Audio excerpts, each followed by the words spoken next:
Do you know why most people never escape the financial situation they grew up in? Look at these two people. Same city, same opportunities. One builds, one stays.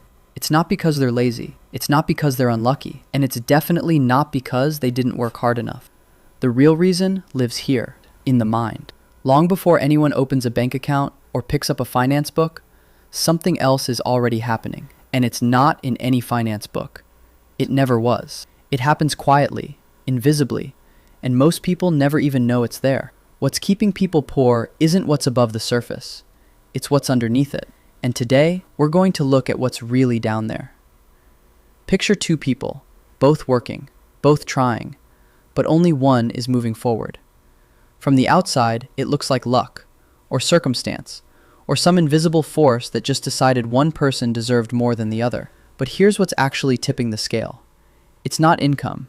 It's not education. It's the story they were told about what money is, what it means, and whether there's someone who gets to have it. That story was handed to them before they were old enough to question it. We can't afford that. Money doesn't grow on trees. Rich people are greedy, and they absorbed every word. So when you look at someone who can't seem to get ahead, before you judge, understand this. What you're seeing isn't laziness. It's a script running in the background they didn't write themselves. Most people are walking around with a radio in their head playing the same message on a loop. Not enough. Not enough. Not enough. And they've been hearing it so long, they don't even notice it anymore. The room you grew up in didn't just shape your memories. It shaped your entire relationship with money. Every wall had a lesson. You just didn't know you were learning it. All of it wired in. Long before the bank account. Long before the first paycheck. The pattern started here, in the mind. The first thing you need to understand is this. Poverty isn't just a financial condition. It's a psychological one. And it gets passed down. When you grow up watching the people you love stress about money, when "we can't afford that" is the answer to almost everything, your brain starts to wire itself around lack. Psychologists call this a scarcity mindset. And it doesn't just affect how you feel about money. It literally changes how your brain functions. Studies show that when people are focused on not having enough, their cognitive capacity actually narrows. Like a funnel. The world shrinks. Options disappear. They can only see right now. Not next year, not the investment, not the opportunity. Just, how do I get through today? And so when the fork in the road appears, build or survive, they take the path they've always taken. Not because they chose it, because it's the only one they can see. This isn't weakness. This isn't a character flaw. It's a survival response. The brain doing exactly what it was trained to do. But that same response, the one that kept them safe, is now keeping them stuck, running the wheel, working hard, going nowhere. The ladder looks real, but the bottom rungs just loop back to the start. And unless someone shows you where the loop ends, you keep climbing the same section forever. Zoom in close enough and you'll see it.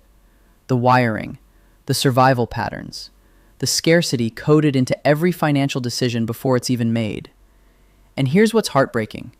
Sometimes the money does come, and they push it away. Not on purpose, but because abundance feels unfamiliar, unsafe, wrong somehow. But the wheel can stop. The loop can end. That's the whole point of this conversation. Here's where it gets deeper. Look in the mirror. Who do you see? Because that answer, that image, runs almost every financial decision you make. If you grew up in an environment where nobody around you owned property, built a business, or invested money, your brain has no map for that version of life. It simply doesn't exist in your mental model. You have no reference point. Wealth isn't something you've seen up close. It's blurry, foreign, and the brain doesn't move confidently toward what it can't picture. So when an opportunity arrives, a business idea, an investment, a chance to earn more, something quiet happens inside. A voice. Not loud, just certain. That's not for people like me. And so the door stays closed. Not because it was locked, but because the step toward it never happened. The familiar version of yourself feels safe. The wealthier version, even a slightly better version, feels like someone else. someone foreign. So you reach for the idea, and just before you touch it, you pull back. Not consciously. The identity just quietly says no first. The subconscious is faster than the conscious mind. And if your self-image doesn't include wealth, it will cross out the blueprint before you even pick up the pen. Two people, same opportunity in front of them. One walks toward it without a second thought. The other stands still, held back by an invisible weight they've never been able to name. That invisible weight has words. I am not someone who builds wealth. Most people never see that sentence written on their wall, but they live by it every single day. But here's the good news. You can start erasing it. Slowly, deliberately. It doesn't disappear overnight, but every intentional action chips away at it. And when you look in the mirror and the reflection starts to shift, even slightly, that's when things begin to change. A new reference point. A new possible self.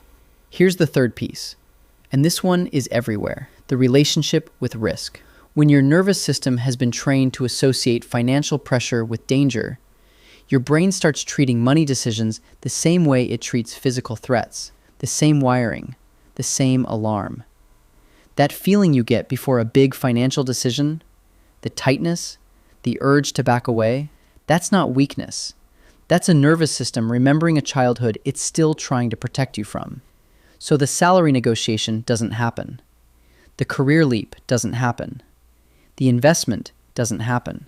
The brain shuts it down before the conversation even begins, and the alarm sounds loud, danger. But underneath the alarm, if you look closely, is a small, honest label, perceived, not real. So the familiar door gets chosen every time. The possible door collects dust. Not because people are incapable, but because the familiar feels like survival, and the possible feels like a threat. Here's what most people never calculate. The cost of playing safe. Because safe isn't free.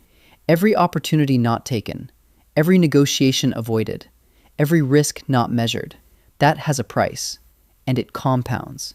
The turtle stays in its shell, safe, still, and the world moves on around it.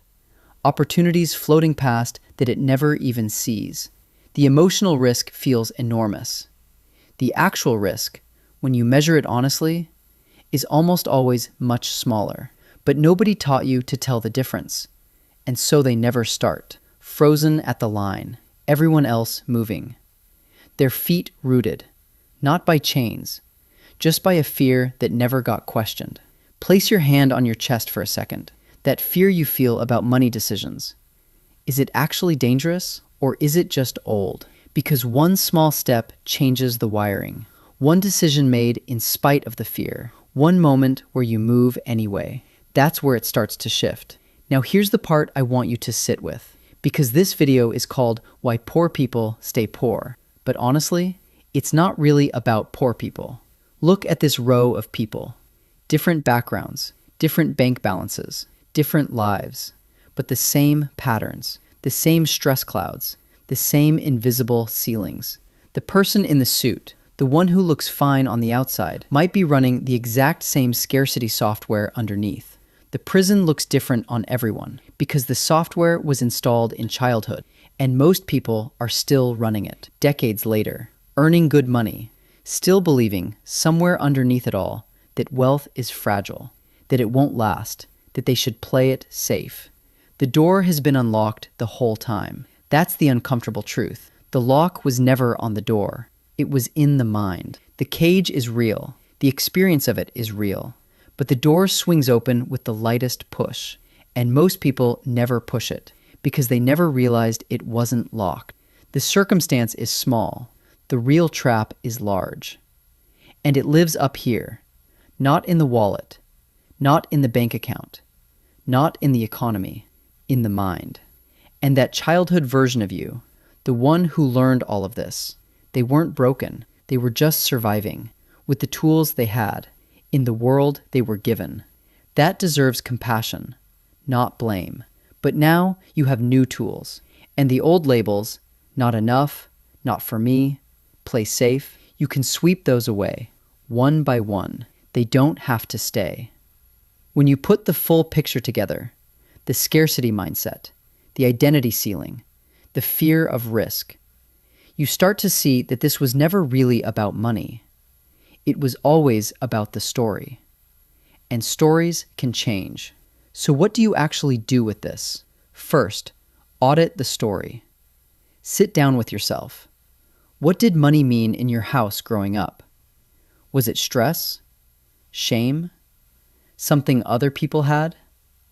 You can't rewrite a story you haven't read yet. So read it.